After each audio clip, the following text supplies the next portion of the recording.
मैं ये कहता हूं कि अगर बीजेपी के लोग 50% की बात हो रही है और सारी बातें हो रही, तो क्या विपक्ष ने तमाम सारे मुद्दों पे, ऐसे मुद्दों पे, चाहे देश की रक्षा की बात हो, सरकार को पूर्ण बहुमत मिला है सदन के अंदर।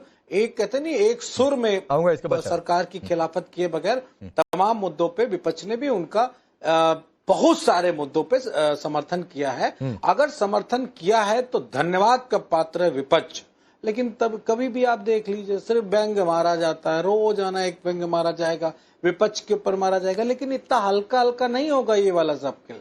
आस्था पे कुठाराघात किया है। जानते हैं क्या हुआ? डकैती, चोरी समझते हैं, चोरी छोटी चीज है।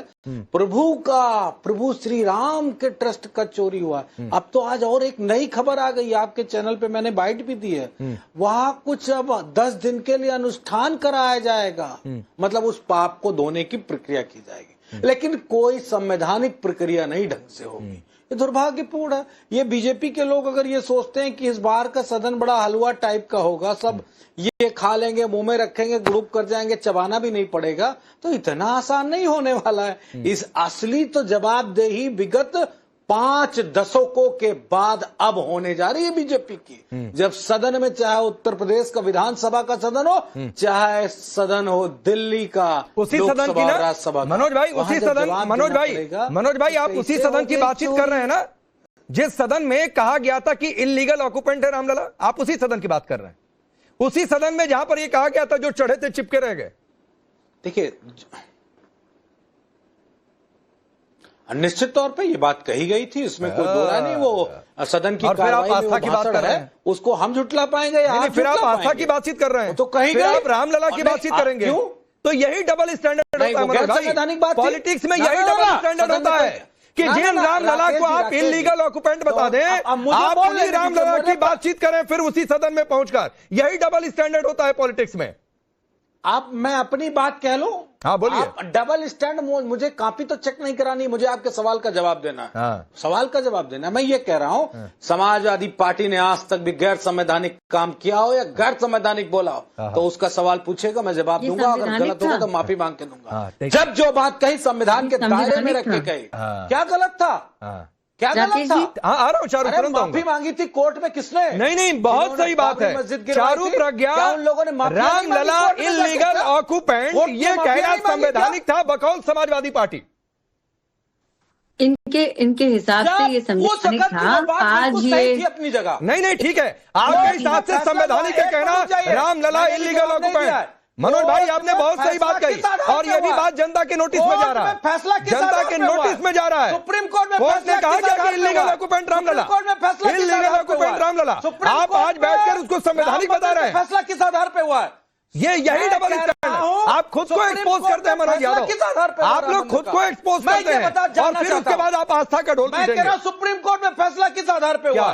सुप्रीम कोर्ट ने कह दिया। आप मनोज भाई आपको चैलेंज कर रहा हूं, दिखा दीजिए सुप्रीम कोर्ट ने कहा हो कि रामलला इल्लीगल ऑक्यूपेंट। आपको चैलेंज करता हूं, शो में दिखा कर जाइएगा, वरना इस संवैधानिक कहने पर माफी मांग के जाइएगा। किस आधार पर आप या तो सुप्रीम कोर्ट के फैसले में दिखाइए कि रामलला इल्लीगल ऑक्यूपेंट कहा गया, और नहीं तो ये संवैधानिक वाले लाइन पर आपको भारी पड़ेगी आज की डिबेट, इस पर भारी पड़ेगी। चलिए चारू प्रज्ञा को सुनिए, फिर आ रहा है। अभी पुष्पेंद्र भाई भी वेट कर रहे हैं, बहुत शांति से गुस्सा हो जाएंगे। आ रहा हूं इसी पर, आपसे इसी पर बातचीत करूंगा, कोई दूसरा मुद्दा आज आपसे चर्चा नहीं करूंगा। गुस्सा नहीं होगा। बोलिए चारू प्रज्ञा। माननीय सुप्रीम कोर्ट ने बहुत बोल लिया, बस रुक जाओ। सुप्रीम कोर्ट ने किस, मैं इनके ऊपर नहीं बोलना चाहती राकेश जी, आप आ रहा हूं मनोज भाई, थोड़ा और वोकैबुलरी जुटाइए, कुछ और फैक्ट जुटाइए, आ रहा हूं आपके पास। बोलिए चारू प्रज्ञा। देखिए, आज ये हिंदू धर्म के रक्षक बनने चलते हैं। मैं इनसे पूछना चाहूंगी कि यही सपोर्ट आप ज्ञानवापी को भी दे रहे हैं ना? यही सपोर्ट आप श्री कृष्ण जन्मभूमि को भी दे रहे हैं ना? या आपका हिंदुओं के लिए सपोर्ट इतना ज्यादा पॉलिटिकल है कि जब आपको अपना फायदा दिखता है तो आप इस प्रकार से चिल्लाने लग जाते हैं? आपने रामलला को इल्लीगल ऑक्यूपेंट तो कहा ही था, उसके साथ साथ आपके नेताजी ने कार सेवक के ऊपर गोलियां चलवाई थी। इस बात को भी आप मत भूल जाइए। और एक बात और है, एक सेकेंड बीच में मत बोलते चले जाइए। जाओगे सारा मनोज जी, मैं आपसे, बस और कुछ नहीं। राकेश जी, एक तो मनोज भाई जिसकी बारी है वही ज्यादा बोले, काउंटर कोई भी कर ले, इंटरप्ट कोई भी करे, लेकिन 1-2 लाइन बोलकर शांत हो जाए, 1-2 लाइन बोलकर शांत हो जाए, प्लीज। बोलिए चारू प्रज्ञा। जी, थोड़ी अपने आप भाषा पर संयम रखिए मनोज जी, क्योंकि अगर मैं पर्सनल होने लग जाऊंगी ना तो आप क्या, आपकी पार्टी का हर एक नेता मुंह छुपाता हुआ घूमने वाला है यहाँ पर, ठीक है ना। तो आपके तो जिस तरीके के कारनामे थे वो आप देश तो छोड़िए, भगवान जी के सामने हैं, आप उस बात को परे करिए। और अगर आपको आज रामलला की इतनी ज्यादा चिंता हो रही है, मैं बोल रही हूँ ना, वो सेम चिंता आप सेम लेवल की चिंता ज्ञानवापी के लिए भी दिखा दीजिए, बोलिए, सहयोग दीजिए, कृष्ण जी का नाम लीजिए, महादेव का नाम लीजिए, और उतना ही सपोर्ट आप कृष्ण जन्मभूमि के लिए, मथुरा के लिए दिखाइए, उतना ही सपोर्ट अभी आप ज्ञानवापी के लिए दिखाइए, वरना अपना मुंह बंद रखिए। अब मैं आपको चैलेंज करती हूँ, आप पहले अपना जवाब दें, फिर मैं आगे बोलूंगी। बोलिए मनोज भाई। अब बीच में नहीं बोलना, आप उंगली उठा के बैठे हुए हैं ये, अब एक शब्द नहीं बोल पाएंगे। कृष्ण का जन्मभूमि की बात हो, मैं बोल रहा हूं, आपको आवाज देर में आएगी। मैं लखनऊ में, आप दिल्ली में।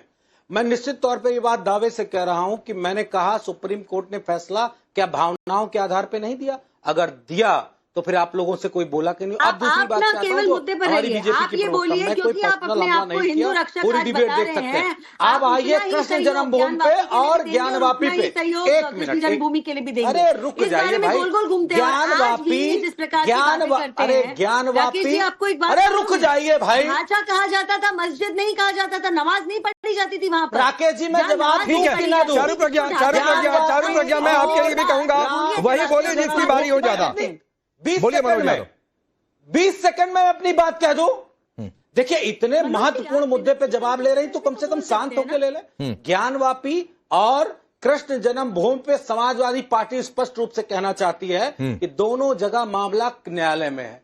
अब बीजेपी के अंदर कितनी हैसियत है कि न्यायालय वाले मामले पे अपनी भी, तो जब न्यायालय पे है तो रामलला के फेवर में क्या हम ऑर्डर दिया ना, तो न्यायालय की, आप उसके बाद आज भी यही बोलते रहते हैं इलीगल ऑक्यूपेंट। बताइए मुझे मनोज जी, बताइए ना।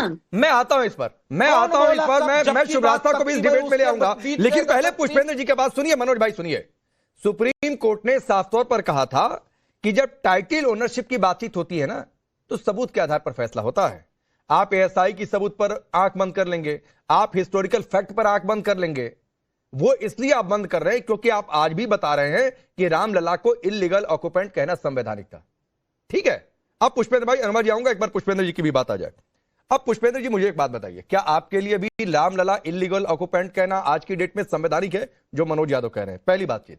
दूसरी बातचीत, आप लोग तो गठबंधन में है नहीं, अलग हो चुके हैं, तो इस वाले मुद्दे पर 50% पर आप किसके साथ हैं?